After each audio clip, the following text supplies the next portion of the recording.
The broken alarm clock stopped at 3:14. In apartment 303 at the Baihua Lin residential complex in Shanxi Province, China, the stench of death assaulted the nostrils of those who first discovered the scene. Behind the bedroom door lay the body of a young woman, her limbs bound, her face tightly wrapped with duct tape. The crime scene appeared too perfect, with a used condom, cigarette butts scattered about, and a ransacked room. What seemed like a simple case of breaking and entering, rape and murder was strangely obvious, with all clues unnaturally clear. What horrifying truth lay behind it? The mysterious veil shrouding this murder case in Xi'an City would gradually reveal a chilling conspiracy beyond imagination. On the morning of March 9, 2013, the quiet atmosphere of the Baihua Lin residential management office was suddenly disrupted by the appearance of an elderly woman. Mrs. Jia, 65, entered with a pale face, her trembling hands holding a crumpled rent receipt. Her voice faltered as she announced that the tenant of apartment 303, a young woman named Manman, had been missing for 7 days. This behavior completely contradicted the character of the young woman, who was always so punctual that others compared her to an alarm clock. All calls were met with the emotionless response of a machine. "The number you have dialed is not available." Faced with the anxiety clearly visible on the older woman's face, the manager immediately decided to personally lead 2 security guards, along with Mrs. Xia, to check on the apartment. In the hallway lingered a musty smell, but when they stood before apartment 303, a strange putrid odor seeped through the cracks in the door, assaulting their senses. The sound of keys turning in the lock cut through the silent atmosphere jarringly. When the door opened, the previously vague stench became distinct. Surprisingly, the living room of the apartment was extremely tidy. The pillows on the fabric sofa were neatly arranged, the glass coffee table polished to a shine. Even the remote control was placed precisely in the center of the coffee table, as if the owner had just carefully organized everything. However, as they moved toward the bedroom, the suffocating smell of decomposition grew stronger, rising like invisible waves in successive surges. The security guard in front suddenly froze. His hand hung suspended in front of the partially open bedroom door, as if hitting an invisible wall. His breathing became labored, his eyes wide open, staring intently into the darkness inside. Under Mrs. Zia's panicked gaze, he finally tremblingly pushed the door open. A scream tore through the atmosphere, echoing throughout the silent residential area. Before their eyes, in the middle of the chaotic bedroom, was a sight that made the blood in their veins freeze. On the double bed lay a female corpse that had begun to decompose, lying on her back in a terrifyingly unnatural position. Her bare feet were spread wide, bearing an unnatural bluish-purple hue, like the color of ultimate despair and pain. On the white bedsheet, dark stains spread widely, creating a haunting image no one would want to see a second time. As soon as they received the call reporting the crime, the criminal investigation team from the Xi'an City Public Security Bureau immediately arrived and strictly secured the scene.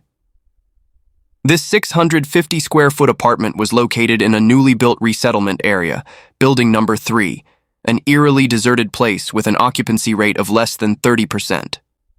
The building where the incident occurred had only 2 families living in it, creating a perfect environment for a crime to occur undetected. The forensic team entered with professional gazes, quickly recording the frightening state. The victim lay on her back on the bed, legs spread wide in the most vulnerable position, the lower part of her body without any clothing. The victim's hands were tied behind her back with sophisticated technique of someone experienced, her wrists deeply marked with dark red binding marks. But the most horrifying detail was the victim's face, completely wrapped in multiple layers of industrial duct tape, as if the perpetrator wanted to ensure that not a single cry for help could escape from this unfortunate woman. The bedroom appeared like the scene of a violent struggle. The wardrobe door was wide open, its contents disturbed, shirts, dresses, and pants pulled out, scattered across the floor like the remnants of a storm. The bedside table drawer showed signs of being forcefully pulled, the wooden edge distorted, personal items lying in disarray. On the dressing table, bottles of perfume, powder cases, and makeup brushes were tilted, a deep red lipstick rolling lonely in the middle of the floor, like a streak of blood amid the chaos. The forensic team worked with amazing meticulousness, examining every inch of the scene thoroughly. 3 cigarette butts scattered on the bedroom carpet attracted special attention, one of them still bearing a perfect light pink lip mark, like an ironic signature of fate. Near the bedside table, a used condom with its opening carefully tied increased the haunting nature of the scene. But the most impressive detail was the electronic alarm clock fallen at the corner of the bed. The glass face shattered, but the clock hand still stopped at 3:14, as if frozen in the vortex of time. Meanwhile, all personal traces of the victim, phone, wallet, and all identification documents had disappeared without a trace. The contrast between signs of an impulsive crime and deliberate, calculated evidence removal made even veteran investigators frown. This was not characteristic of an ordinary murderer. After a meticulous examination, the forensic team made shocking discoveries about the mysterious victim. A woman 5 feet 5 inches tall with a proportionate figure had died from mechanical asphyxiation, a death that occurred in desperation and silence. Signs of decomposition on the body indicated the time of death was at least 30 days prior.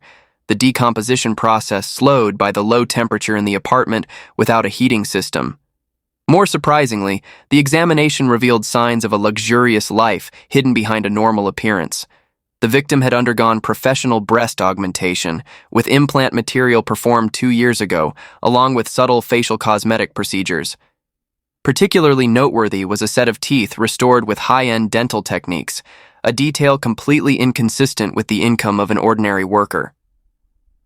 These contradictions not only raised questions about the victim's true identity, but also suggested a double life that perhaps led to this tragic outcome. Reports from the criminal laboratory added another layer of mystery to the case.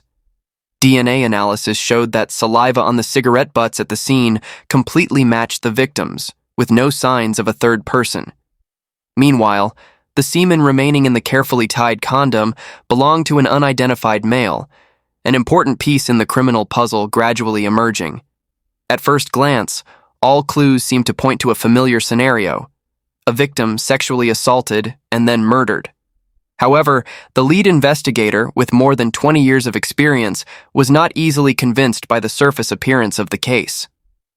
Clear contradictions began to emerge in his mind. Why would a killer be so meticulous as to erase all personal traces of the victim, but carelessly leave behind such decisive biological evidence? How could a woman who was sexually assaulted have no scratches, bruises, or any signs of defense on her body? And what was hidden behind the alarm clock stopped at 3:14? What did it indicate? After many hours of thorough DNA analysis from samples at the scene, the forensic laboratory officially confirmed the victim's identity. He Manman, 25 years old, not the 22-year-old girl as initially reported. The investigation team quickly extracted data from citizen ID records and discovered a suspicious behavioral pattern. From November to December 2012, Manman had registered at 7 different hotels in Xi'an City, each time for no more than 3 hours. These brief visits, usually occurring in the afternoon or late evening, suggested a special profession that she did not want to reveal to those around her. The deeper the officers investigated, the more confused they became. How did a young woman with a busy social schedule, frequently appearing in bustling places around the city, suddenly choose to hide herself in a newly built resettlement area that was almost uninhabited? Apartment 303 was located in a quiet building, far from the city lights, completely opposite to the lifestyle she had maintained in the previous months. The Baihua Lin apartment complex was like an isolated island in the bustling city of Xi'an. Building number 3, where the crime occurred, appeared like a perfect fortress for crime. The security camera system had not yet been activated, the resident rate was just under 20%, and even the basic heating system had not yet begun operation. In this desolate space, the perpetrator had meticulously calculated every detail. No curious eyes of neighbors, no divine eyes of surveillance cameras, and especially the biting cold of 14 degrees Fahrenheit of Xi'an's winter had inadvertently become an ally, slowing the natural decomposition process of the body, blurring the time marker of death. Faced with this frozen crime scene, the investigation team was forced to return to the most classical examination methods. They became modern archaeologists, wearing rubber gloves, patiently searching every square inch of space, each scrap of fabric, each small piece of paper, each layer of dust at the bottom of a cabinet could be the key to unlocking the mystery. Their efforts were finally rewarded. Some crumpled purchase receipts were found tucked in drawer gaps, and notably, a photo receipt from a photography shop pressed under the dressing table, important pieces helping to determine the time of death in this complex case. The supermarket receipt emerged as an important milestone. January 9, 2013, 6:47 p.m., an undeniable proof that Manman was still alive that evening. Beside the crumpled receipt was a photo receipt with a prominent red stamp stating, "Pick up before 3 p.m. on January 10th, like an appointment that the victim could never keep. These two simple pieces of paper drew a haunting timeline. In less than 24 hours from when she shopped at the supermarket and planned to pick up photos the next day, death had silently knocked on the door of apartment 303. But the bitter truth was that it took 2 months later, when Mrs. Zia used the spare key to open the door of this apartment frozen like a refrigerator, for time to continue flowing. When investigators went to the photo shop to collect evidence, they received Manman's final photograph, a girl in a gentle floral dress, a shy smile before the camera, not knowing that this fateful photo, instead of opening a bright future, would become her own memorial photo. But the truly heartbreaking moment came when the investigation team met the victim's parents, an elderly couple from the rural area of Weihai, Shandong. Their wrinkled hands trembled as they recounted the final phone conversation with their daughter right after the 2013 Chinese New Year. They called to remind Manman to take a nice ID photo in preparation for matchmaking. And in that call, the 25-year-old daughter still shyly reproached her parents for being too hasty. Now, the photo taken at that reminder had become an indelible pain for this family. Throughout the 2 long months, the elderly couple lived in fragile hope. With each unanswered call, they consoled themselves. Our daughter must be busy with work. During sleepless nights, the mother blamed herself for pressuring her daughter by constantly mentioning marriage. The father silently looked at an old picture of his daughter, unable to express the growing anxiety. Then one day, a knock on the door from the criminal investigation team permanently erased all hope. The daughter they had been waiting for, who had promised to take beautiful photos to prepare for a new life, had long been a cold corpse in the morgue. That brutal reality transformed the shy smile in the final photo into endless pain. With the victim's identity confirmed, the investigation officially entered a decisive attack phase. The crime scene, almost a textbook example of criminology, left only rare material clues: damp cigarette butts bearing the victim's DNA, dried semen on the bedsheet and inside the victim's thighs, and the carefully tied condom like an ironic signature of the killer. But what confused the investigators was the suspicious absence of ordinary traces, not a complete fingerprint, not a clear footprint on the floor. Even the victim's own daily living traces had been deliberately erased. This perpetrator was like an invisible ghost who had moved through the scene with cold calculation, leaving no traces of himself but intentionally keeping certain clues. In the chain of disjointed clues, the only breakthrough in the case came from a desk calendar in the bedroom, open to the March page. At the box for March 9th, a phone number was scribbled, next to which was Duan Zi marked with a red pen. When an investigator called this phone number, the voice of a man on the other end brought the case to a dramatic turning point. The man introduced himself as Zhang Qiang, 32, a car salesman. When he received a call from the police requesting him to come to the station, he still appeared confused. Only when sitting in the interrogation room did Zhang Qiang truly understand what was happening. He admitted to knowing the victim, but claimed not to know anyone named He Manman, only knowing the woman as He Yingying.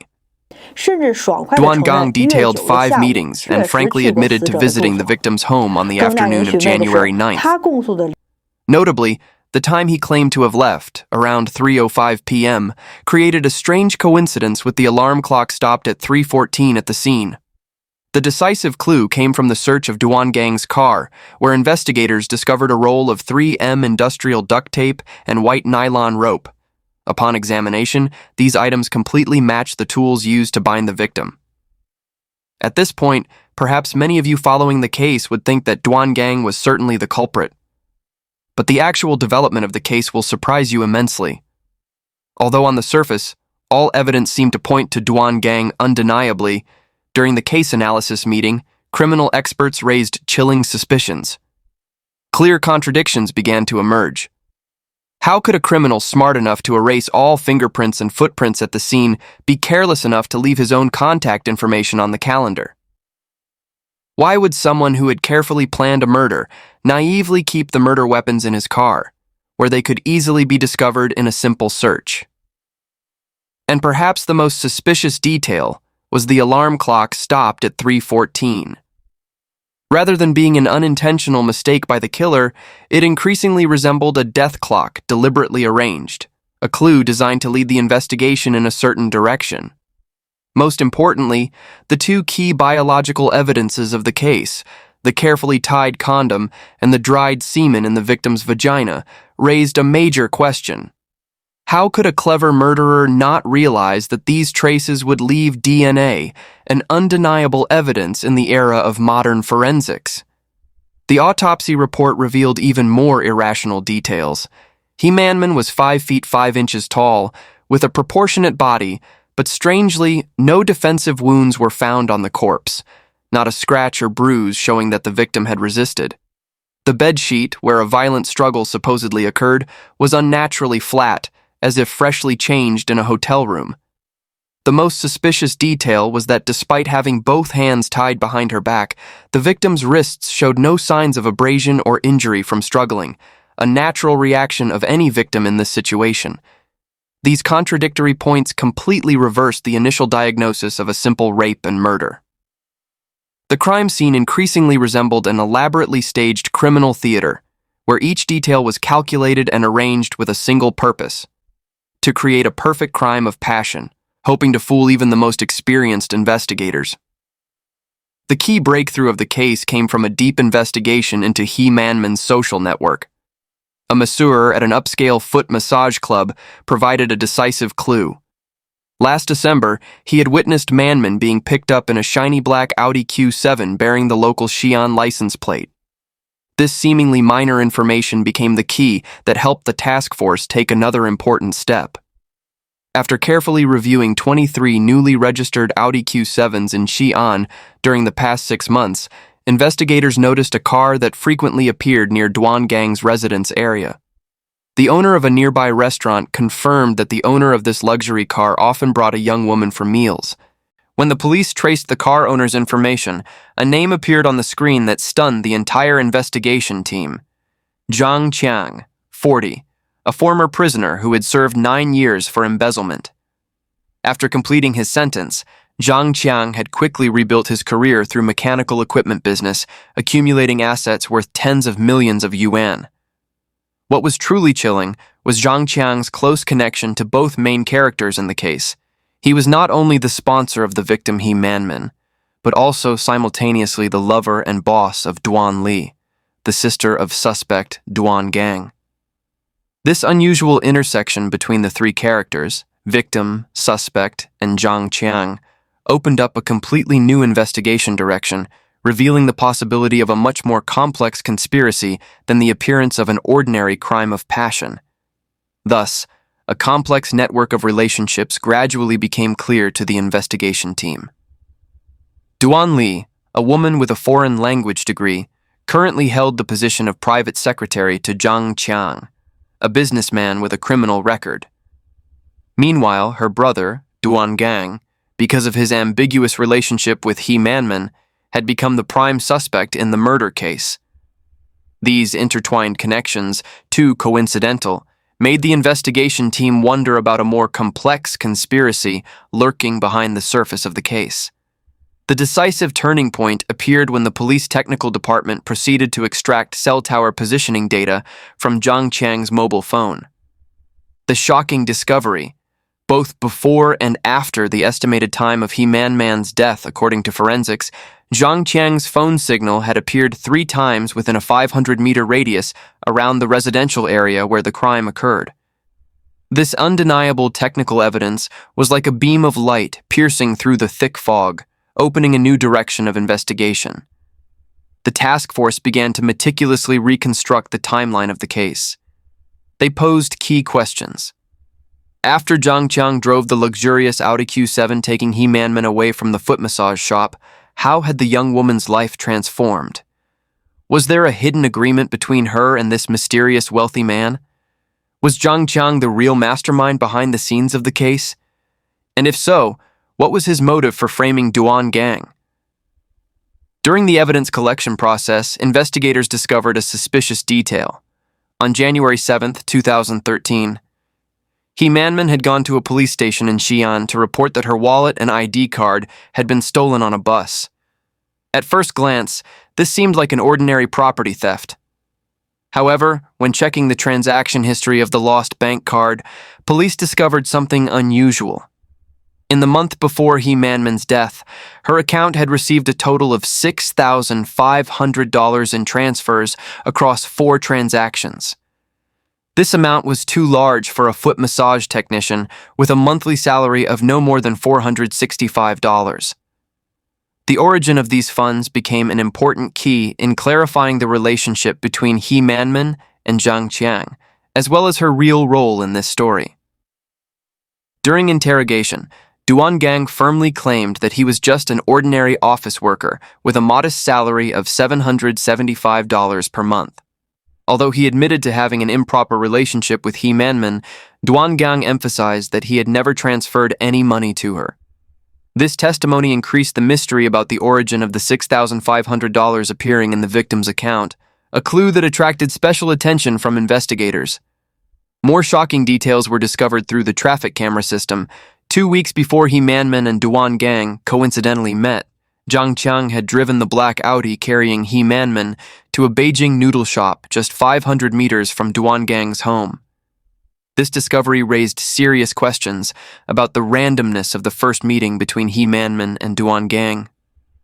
Manman's behavioral pattern became more suspicious when examined closely. Why would an ordinary foot massage employee go to great lengths to disguise herself as a clothing merchant to her landlord and everyone around? How much effort had she put into creating this appearance? And even more suspicious, why did she have to stage a seemingly coincidental meeting with Duan Gang? Duan Gang added an important detail, making investigators even more doubtful about the coincidence in this relationship.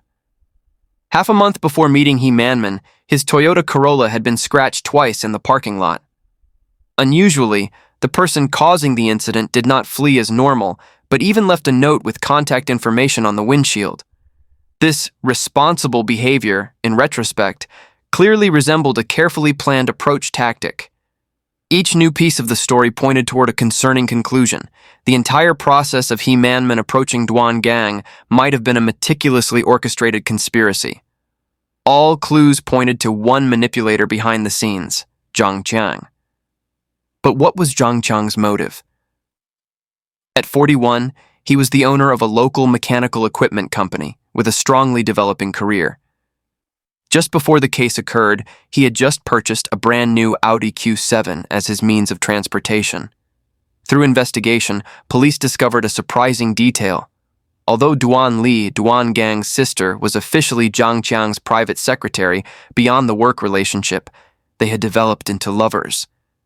This discovery completely tore apart the seemingly unrelated surface of the case, revealing a complex and dangerous network of relationships.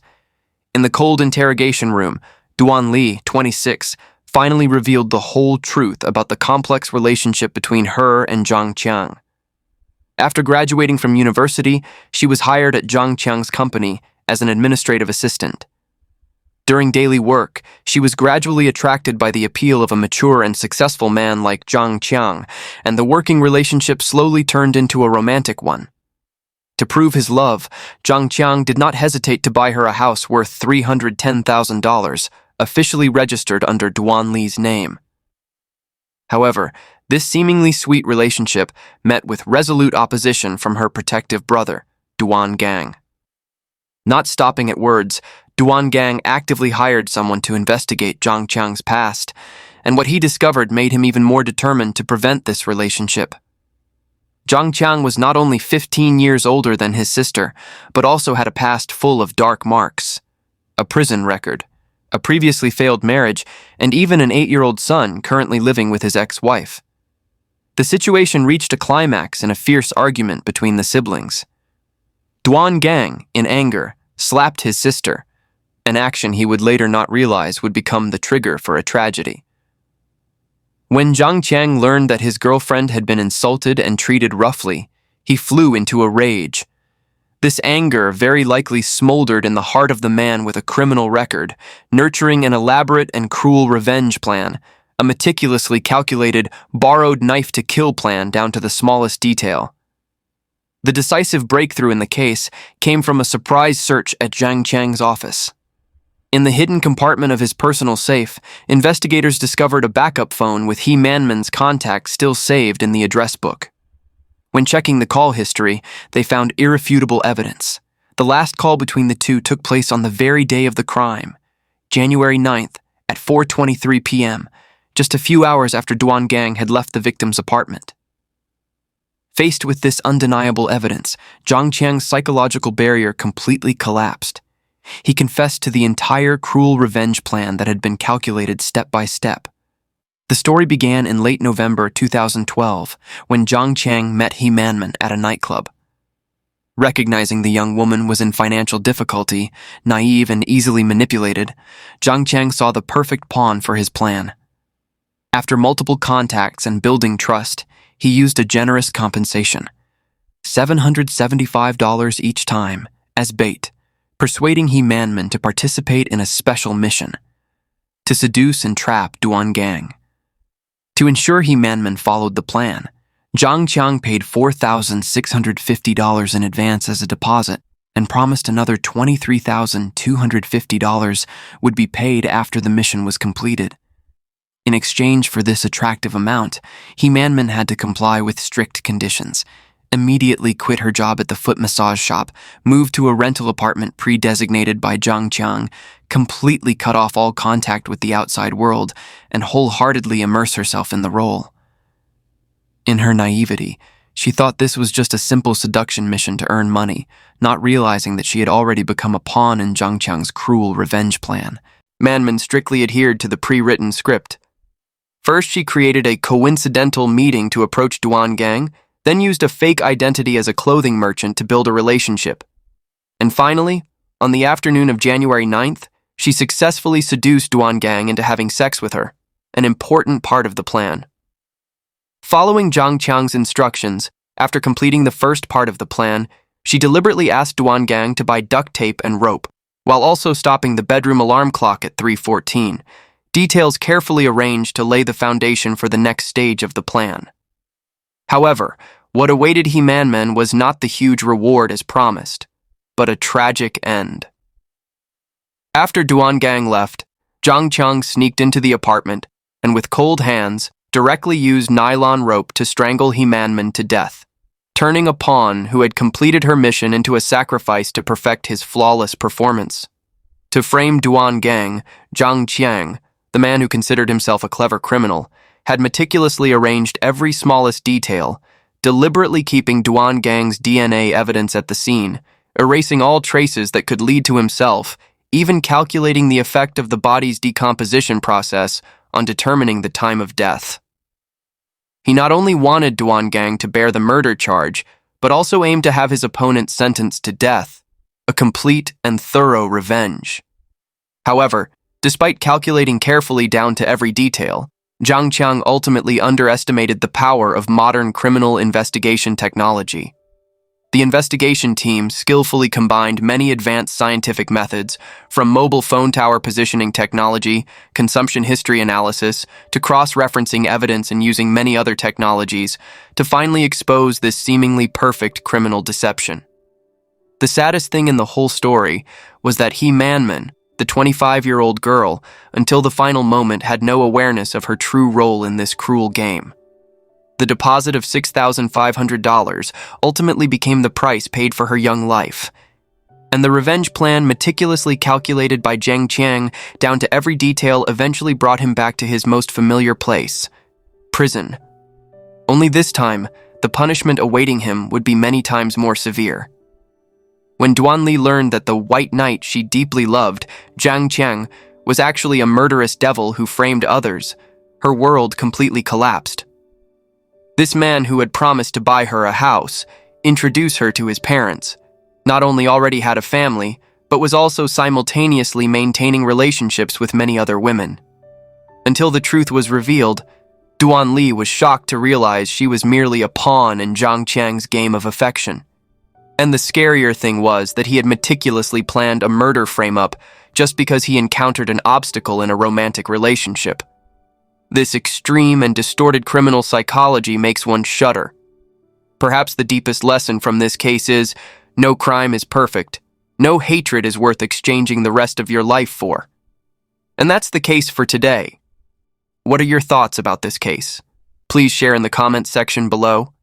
Thank you for following along and see you in the next videos.